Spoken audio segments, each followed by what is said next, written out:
Marco Rubio, our favorite Cuban exile in Miami, he tweets about the upcoming visit of the Cuban president in the United States.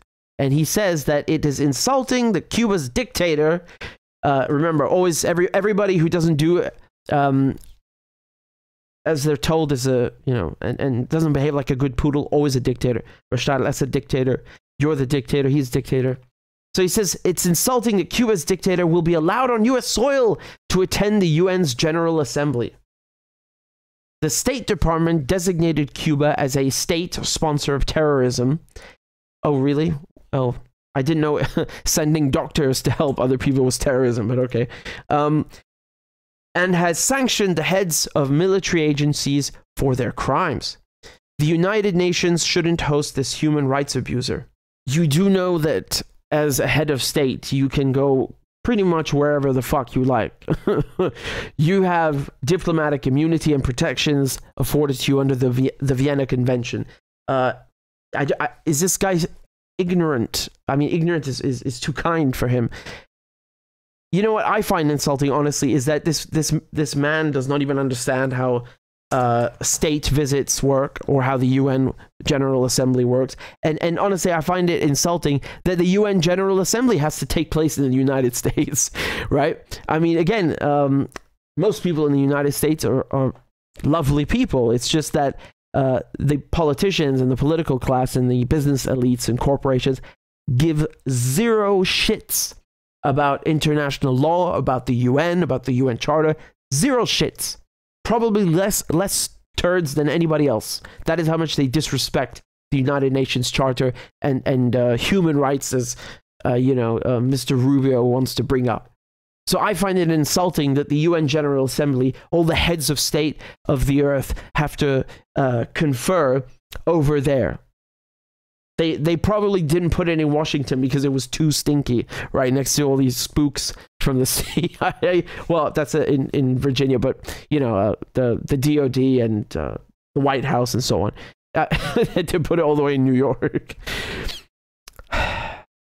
What a moron! What an absolute moron! I'll explain to you why he's doing this. It's not that he doesn't necessarily understand how these things work.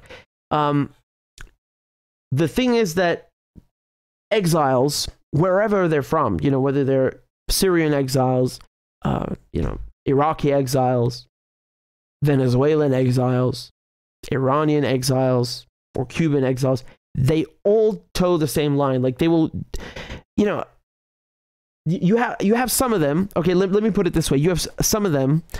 Those who make up the anti-Castro movement or whatever that you'll have in Miami, and the anti-Assad brigade and all this crap. They're so vicious. It's not just about. It doesn't become any more about Castro or about Assad. It's like they're willingly taking part in the destruction of their country.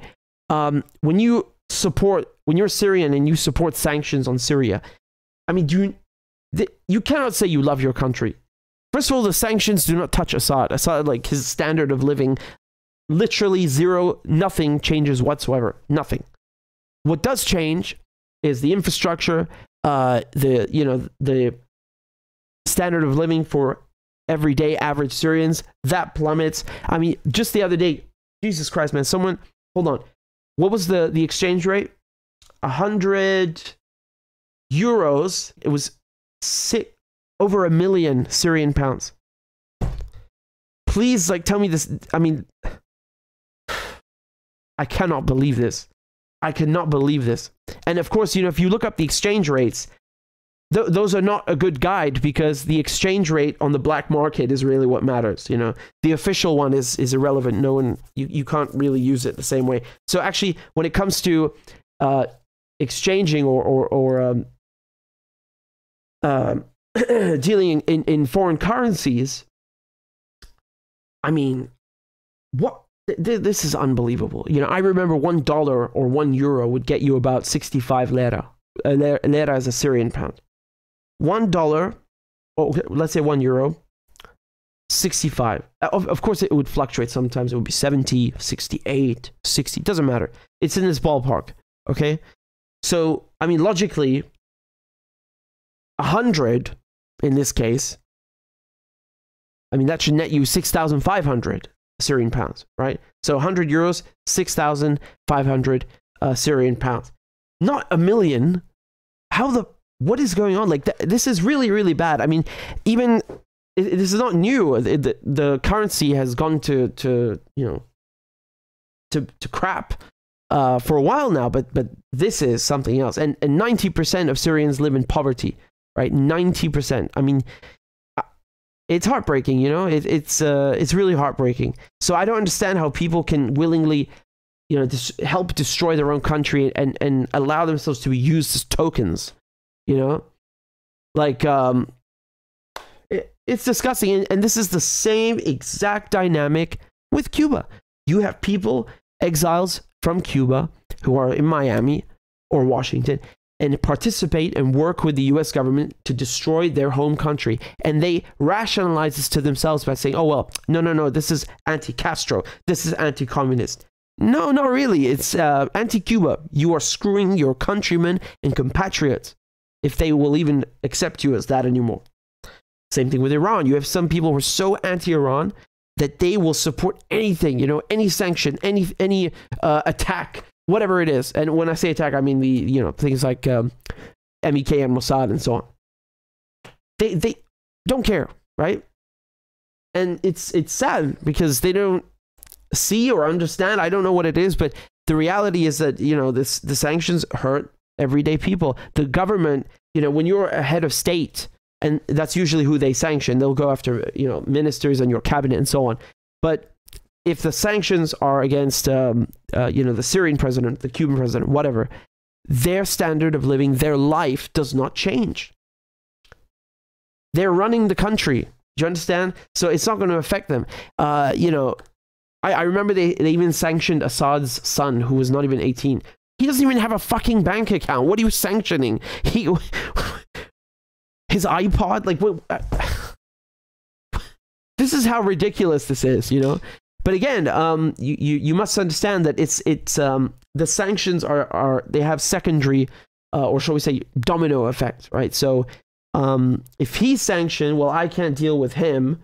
I can't trade with them because they trade with the government. And so if I have any business dealings, the Treasury will shut down my business in the United States and, you know, take my assets wherever they can reach them, just because I had, you know, dealings in any capacity, like even toothpaste, for example.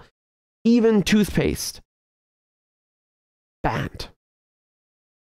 The United States considers toothpaste as a dual-use item. Apparently, I don't know, you can make barrel bombs for Assad.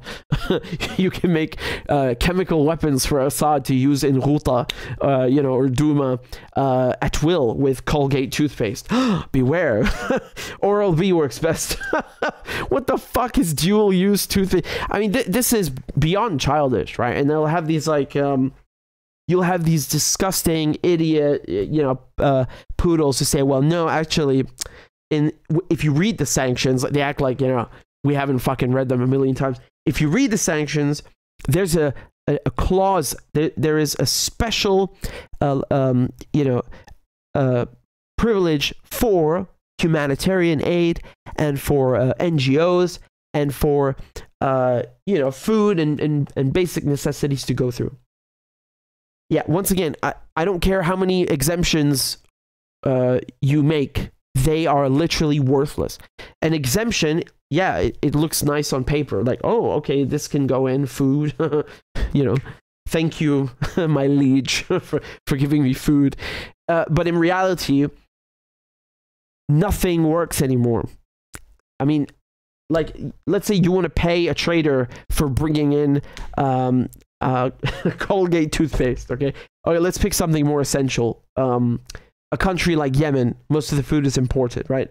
So, because obviously you can't grow anything when you're being bombed. But anyway, most of the food is imported, right? So if you depend on a trader to get you bread, let's say, for example, well, you need to pay the trader, right? You're not going to hand him bundles of cash every time he brings bread. You won't even meet them, right? So there's a whole supply chain and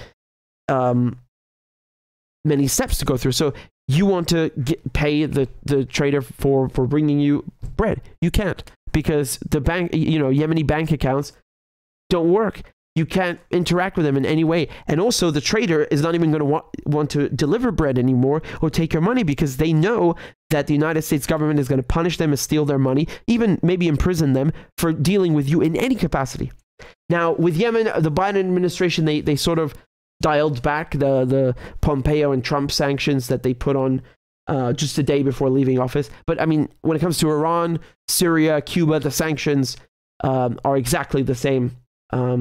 And it just gets worse and worse,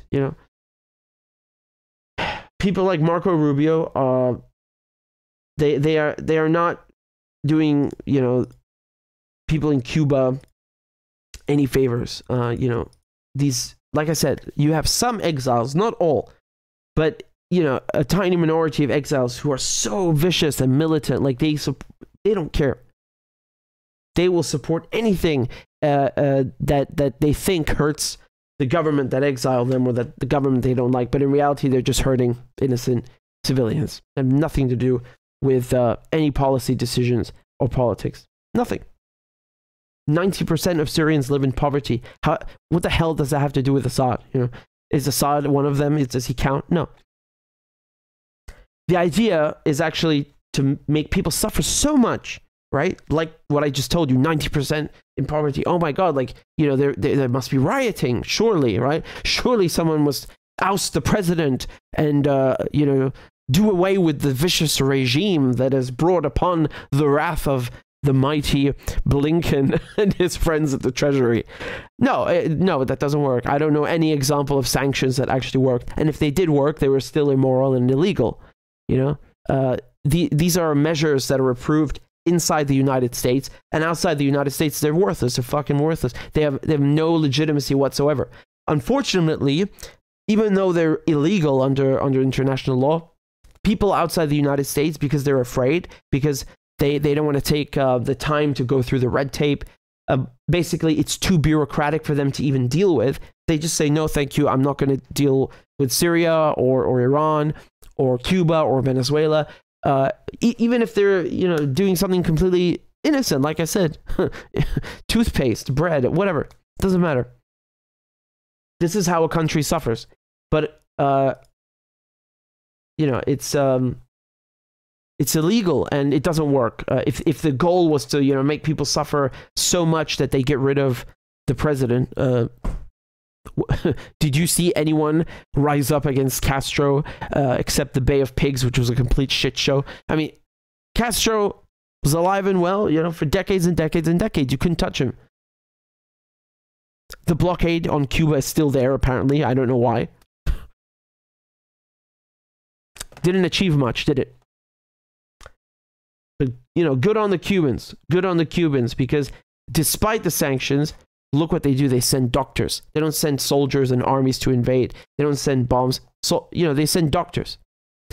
They actually, have a healthcare system that is quite remarkable for a country, especially for a country that is under sanctions. I was, when I spoke to the Cuban chargé d'affaires, the interviews on the channel, right? So, I was talking to her about these protests that happened like 2 years ago, which were totally not, a psyop cooked up by the CIA. I wanted to discuss sanctions a bit more and, in further detail. And we talked about, for example, the vaccine, the COVID vaccine. Cuba developed a vaccine, which is remarkable, which is amazing, right? By themselves. And the United States barred, or shall we say, made it more difficult for them to get syringes. I mean, in any moment, right? Whether it was 2019 or otherwise, why would you stop them from getting syringes? Like, how sick are you? I don't know. I think most Americans, if they really understood what their government is doing, would be disgusted by it. They would be disgusted, truly disgusted. This is, it's inhumane. And it's just a bunch of people, you could probably fit them in one room, who are making all of these decisions, taking all of these decisions. These goddamn spooks of spooks upon spooks, like Jake Sullivan, and back then Hillary Clinton, Biden, They're all the same, right? Nothing but neocons. Nothing but neocons.